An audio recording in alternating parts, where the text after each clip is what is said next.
Hey, what's up everybody, and welcome in to the VR accessibility overview for Star Wars Vader Immortal. The whole thing, episodes 1, 2, and 3. Alright, let's start this off by saying something a little bit different than where I usually go at the beginning of these. But if you want to play this game on PC for PCVR, you will then have to go to the Oculus desktop app, or I think it's called the Meta Link app now, I think. Kind of weird, but alright. Because as far as I can tell, this game is just not on Steam. So if you're against that, then I guess you're kind of out of luck. But anywho, and because of that, there is sadly no third-party software support to use for accessibility stuff or otherwise. Luckily though, the series is pretty accessible without it. I know I sound like I'm not entirely sure, but it is actually pretty accessible. We'll start with what we always do, and that is asking if the game has a seated play option. The answer to that is a very happy yes. I don't know why it sounded like I was going in the song with that. In the settings under accessibility, you will be able to find that. You can also change controls as far as movement goes.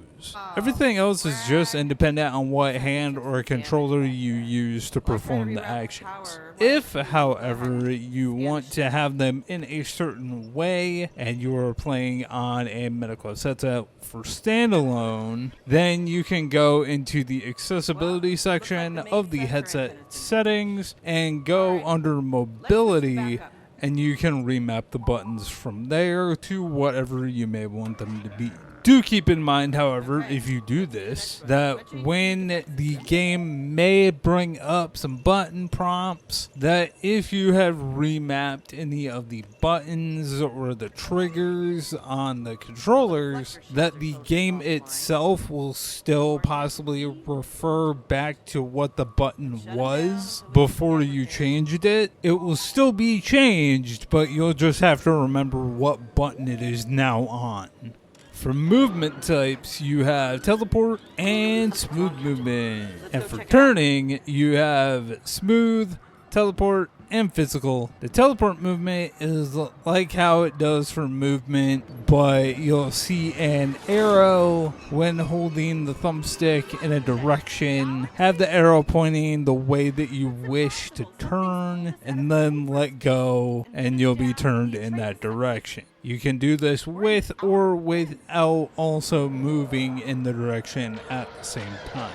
Sadly, you do not have colorblind modes in-game by default, but if you are on a MetaQuest headset, head into the accessibility section of the system settings and head to visual and then color correction. From there, you will have the 3 main colorblind modes seen in most non-VR games these days. You do, however, have closed captions in the game, and that can be turned on in the setting. Difficulty modes are also sadly a no, as this is more of a short linear story with very little in the ways of combat. It is there, but it's nothing too crazy, so I guess maybe that's why a difficulty mode option just was not a thought.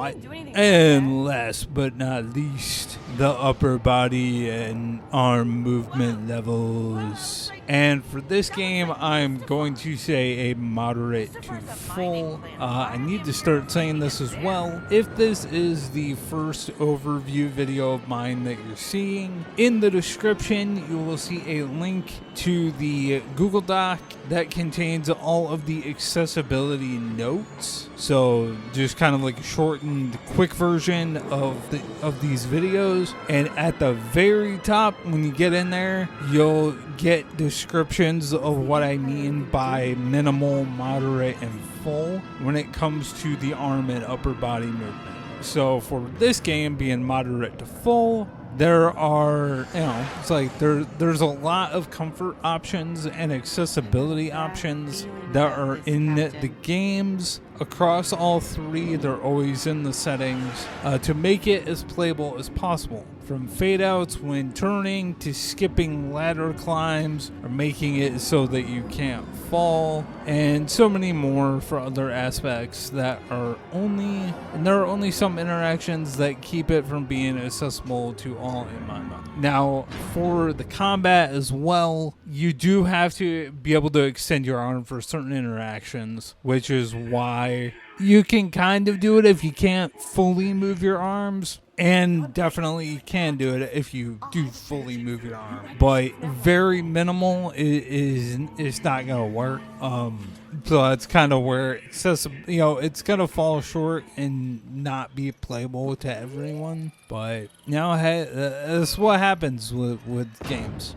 Okay, and my rambling towards the end of that last bit aside, this is it for the accessibility overview for the Star Wars Vader Immortal series. Hopefully it helped you, or it can help somebody you know who maybe was thinking about playing these games but wasn't quite sure how accessible it would probably be to them. You can, and if you want, show them this overview, or like I already had mentioned it, but I will mention it again. The Google Doc link in the description that has over 120 different sets of accessibility notes covering every game I have played or tested over the last 3 or so years. And yeah, I try and keep it up to date. I think there are some games I have to go through and revise, but I try and keep it as good as I can. Because I'm going to look up this stuff and go through the games and try and make them work for me and just see all of what they have. Why not do it in some way to be able to make it public so that anybody else can get it and see whether or not they can play these games, see whether or not they can get into the VR space and join in the fun, because VR is a lot of fun. But yeah, with all of that said, I hope you are having a lovely day or night or whenever you happen to be watching this, and I will see you later. All right, bye.